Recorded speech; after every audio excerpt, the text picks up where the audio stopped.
University ખાતે public understanding on quantum science and technology વિષય 2 દિવસીય વિજ્ઞાન સંચાર પરિષદનો ઉદ્ઘાટન સમારોહ યોજાયો.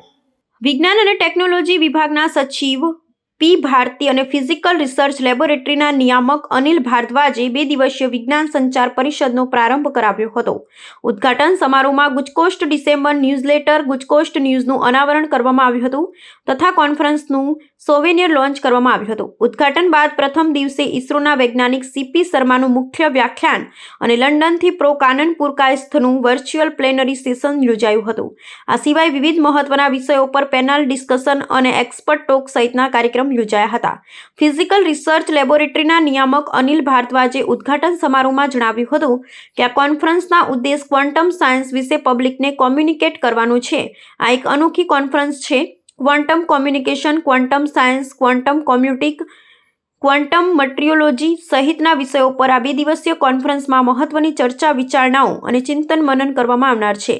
સોસાયટી ફોર ઇન્ફોર્મેશન સાયન્સના પ્રેસિડેન્ટ ડોક્ટર મનોજકુમાર પટેરિયાએ ઉદ્ઘાટન સમારોહમાં પ્રાસંગિક ઉદ્બોધન કર્યું હતું. અનિશ્ચિતતાથી ભરેલા આધુનિક સમયમાં ક્વોન્ટમ સાયન્સ ઘણા ક્ષેત્રમાં સમાધાનો પૂરા પાડી શકે છે. કોન્ફરન્સમાં દેશ વિદેશમાંથી પધારેલા વૈજ્ઞાનિકો, સંસ્થાના પ્રતિનિધિઓ, રિસર્ચ સ્કોલર્સ સહિતના મહાનુભાવો સસ્ટેનેબલ એનર્જી, સંદેશાવ્યવહાર અને ભવિષ્યની ટેકનોલોજીમાં ક્વોન્ટમ વિજ્ઞાનની ભૂમિકા સહિતના વિવિધ વિષયો પર ચિંતન મનન કરશે અને વિકસિત ભારતના નિર્માણમાં ક્વોન્ટમ સાયન્સ અને ટેકનોલોજીની ભૂમિકા સુદૃઢ બનાવવા મહત્વનું માર્ગદર્શન પૂરું પાડશે.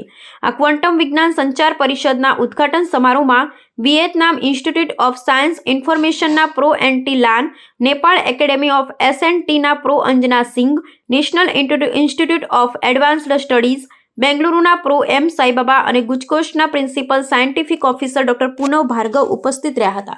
टुडे हमने एक 2-डे कॉन्फ्रेंस हमने कार्यक्रम को ऑर्गेनाइज किया है. इसमें वियतनाम, नेपाल से भी आया है और अदर ऑलमोस्ट 9 to 10 स्टेट से भी रिप्रेजेंटेटिव आए हैं. क्वांटम साइंस को अंडरस्टैंड करने का, फ्यूचर क्वांटम साइंस से कैसे अलग अलग sector, cyber security, finance, health, अलग अलग सेक्टर्स में कैसे काम हो सकता है, इमर्जिंग सेक्टर्स में काम कैसे साइंस टेक्नोलॉजी को हम प्रोग्रेस कर सकते हैं, इसके हिसाब से डिलिब्रेशंस होगा. गुजकोस्ट ने बहुत अच्छा तरफ ऑर्गेनाइज किया है. Thank you. ये जो गवर्नमेंट का मिशन है उसको नेशनल क्वांटम मिशन बोलते हैं और ये गवर्नमेंट का इनिशिएटिव है कि हम लोग क्वांटम साइंस एंड टेक्नोलॉजी में भी इंडिया में विशेष तौर पर और तेज़ी से प्रगति करें.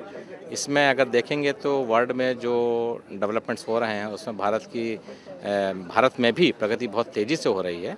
इसमें कोई 1, 2, 3, 4 का बात नहीं कर सकते हम, क्योंकि ये ऐसी टेक्नोलॉजीज़ हैं जो कि विश्व में भी डेवलप की जा रही हैं और इंडिया में भी डेवलप हो रही हैं. ख़ास तौर पर इसरो में हम लोग स्पेस कम्युनिकेशंस, क्वांटम कम्युनिकेशन की बात कर रहे हैं, जिसमें कि हम सैटेलाइट टू ग्राउंड की बात करते हैं और उसको अगर हम लोग डेवलप कर लेंगे तो हमारे पास काफ़ी नई टेक्नोलॉजीज़ हो जाएंगी.